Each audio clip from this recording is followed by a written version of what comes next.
नमस्कार प्रिय दर्शकों, आप सभी का स्वागत है हमारे चैनल पर। 14 जनवरी 2026 को आने वाली मकर संक्रांति बेहद खास है। देश के किसी किसी हिस्से में मकर संक्रांति 15 को भी मनाई जाएगी। और ये किस लिए खास है, चलिए जानते हैं। क्योंकि इस दिन षटतिला एकादशी भी है। ये एकादशी मकर संक्रांति के दिन आने के कारण और भी अधिक शुभ हो गई है। इसी दिन सूर्य उत्तरायण का भी आरंभ होता है, जिससे पुण्य, दान और भक्ति का फल विस्तरित हो जाता है, यानी उसका और अधिक हमें फल मिलता है। और षटतिला एकादशी हमारे सनातन धर्म में एक अत्यंत पवित्र और पुण्यदायी एकादशी है, जो विशेष रूप से तिल से जुड़ी हुई है। यह एकादशी माघ मास के कृष्ण पक्ष में आती है और आमतौर पर यह जनवरी में आती है, कभी कभी फरवरी में भी आ जाती है। और यह एकादशी सभी भक्तों के पाप नाश करती है, दरिद्रता दूर करती है, विष्णु भगवान की कृपा देती है। साथ ही साथ विष्णु कृपा के साथ साथ माता लक्ष्मी की भी कृपा प्राप्त होती है। इसका नाम षटतिला एकादशी क्यों है, हम आपको ये भी बताएंगे। सबसे पहले जान लेते हैं षटतिला एकादशी 2026 की क्या है, उस दिन तारीख, और षटतिला एकादशी का शुभ मुहूर्त क्या है पूजा का, इसका धार्मिक महत्व क्या है, उसके बाद आगे जानेंगे।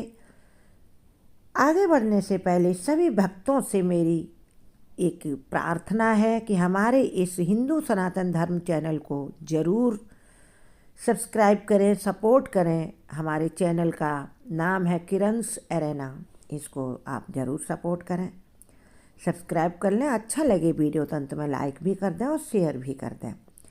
षटतिला एकादशी 13 जनवरी 2026 को दोपहर 3:17 पर शुरू होगी और 14 जनवरी 2026 की शाम को 5:52 तक रहेगी। इसीलिए व्रत 14 जनवरी 2026 यानी बुधवार को रखा जाएगा, क्योंकि हमारे सनातन धर्म में गृहस्थ लोग जो एकादशी का व्रत करते हैं उसमें द्वादशी में समापन होना व्रत का बहुत शुभ फल देना वाला बताया गया। इसको द्वादशी व्यापिनी एकादशी कहते हैं। सुबह का समय विशेष रूप से पूजा, तिल दान और भगवान विष्णु के साथ साथ माता लक्ष्मी की पूजा के लिए विशेष फल देने वाला है। पारण का समय भी हम आपको वीडियो के अंत में बताएंगे, जो 15 जनवरी को होगा, समय भी बताएंगे। अब जान लेते हैं इसका धार्मिक महत्व क्या है। ये एकादशी है ना, हमारे हिंदू धर्म में बहुत विशेष स्थान रखती है, क्योंकि इसमें तिलों का प्रयोग समय के साथ बहुत ही सटीक बताया गया है। चलिए जानते हैं इसका धार्मिक महत्व क्या है। धार्मिक महत्व में इस दिन जो व्यक्ति पूरे सच्चे हृदय से भगवान विष्णु की आराधना करता है, साथ ही साथ माता लक्ष्मी का भी साथ में पूजन करता है, उसके घर में सुख, सौहार्द, शांति, धन, वैभव, सफलता, ये सभी चीज़ें साथ ही साथ कदम चूमती हैं उस परिवार के सदस्यों के। क्योंकि माता लक्ष्मी सदैव भगवान विष्णु के चरणों के पास रहती हैं और उनके हृदय में उनका निवास स्थान है। तो जब भगवान विष्णु अपने भक्तों पर कृपा करते हैं तो माता लक्ष्मी स्वतः ही उस घर में आती हैं। इसलिए इसका विशेष धार्मिक महत्व है। जो भी भक्त किसी भी प्रकार के कर्ज से परेशान हो या किसी और कष्ट से परेशान हो तो वह काले तिल का दान गुड़ के साथ इस दिन अवश्य करें। उनके सभी कष्ट समाप्त हो जाएंगे। माता लक्ष्मी उनके सभी कष्ट हरण करेंगी और धन वैभव से उस घर को भर देंगी। अब इसका नाम षटतिला एकादशी क्यों है, चलिए ये जानते हैं। इस दिन तिल का प्रयोग करने से जन्म जन्मांतर के पाप मिट जाते हैं और जो भक्त एकादशी के व्रत का पालन करते हैं उनको घर में धन, स्वास्थ्य और मोक्ष की भी प्राप्ति उनको हो सकती है। धन स्वास्थ्य भी मिलता है। अब षटतिला यानी 6 प्रकार से तिलों का प्रयोग करने के लिए इसका नाम है एकादशी का षटतिला एकादशी। और इसका यही धार्मिक महत्व है। षटतिला 2 शब्दों से मिलकर बना। षट यानी 6, तिला और तिल, 6 प्रकार से तिल का प्रयोग। इस दिन तिल के 6 प्रकार के प्रयोग करने का विधि विधान बताया गया है।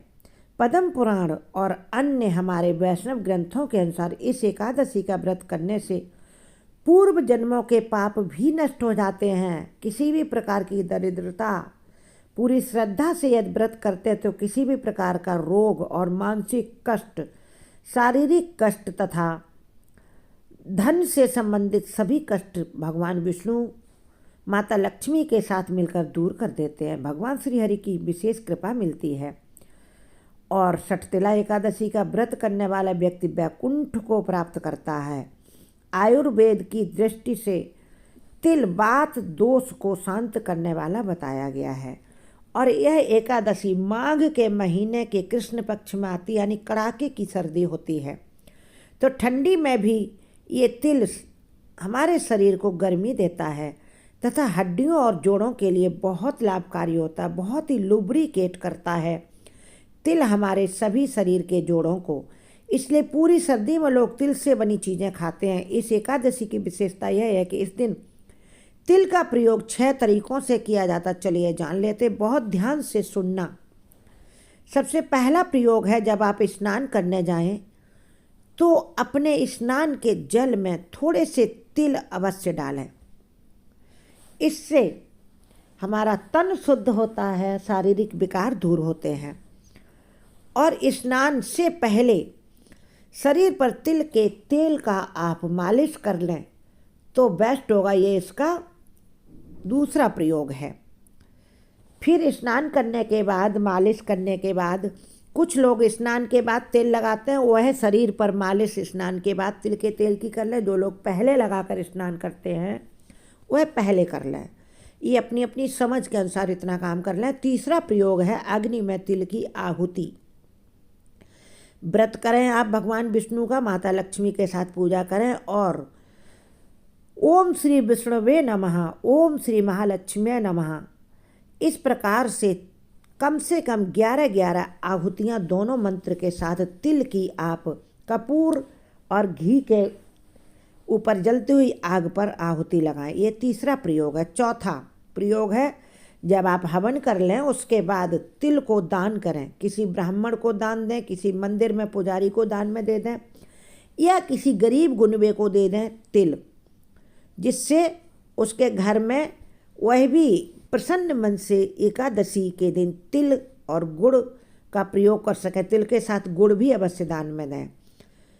फिर 5वां प्रयोग है, जब आप दान कर दें तिल और गुड़ तो तिल का भोजन करें, यानी तिल से बने व्यंजन व्रत के अनुसार, जैसे तिल गुड़ की चिक्की आप खा सकते हैं और अन्य प्रयोग कर सकते हैं। और इसका 6ठा प्रयोग है तिल जलपान। थोड़ा सा तिल पीस कर आप गुनगुने जल में मिला लें और एक बर्तन में भरकर रख लें। इस जल को आप पिएं और तिल से आप अपने पितरों के नाम का इस दिन तर्पण भी कर सकते हैं। इसको आप 7वां प्रयोग मान सकते हैं हमारी ओर से, जिससे आपके जन्म जन्मांतरों से अतृप्त पितृ भी तृप्त हो जाएंगे और आपको ढेरों आशीर्वाद देंगे। शास्त्रों में कहा गया कि इस दिन तिल का प्रयोग करने से उस व्यक्ति के जन्म जन्मांतर के पाप मिट जाते और यदि वह अपने पितरों का तर्पण करता तो पितरों के भी जन्म जन्मांतर के सभी क्लेश कष्ट दूर होकर उन्हें पितृ योनि से मोक्ष प्राप्त होता है। तो चलिए, ये सारे हमने आपको बता दिए। आप हमारे चैनल से जुड़े रहें, हमारे चैनल को सब्सक्राइब करें, लाइक शेयर करें और हमारे चैनल के अन्य वीडियो भी देखें। मिलते हैं अगले वीडियो में षठतिला एकादशी की कहानी के साथ। राधे राधे। जय श्री हरि।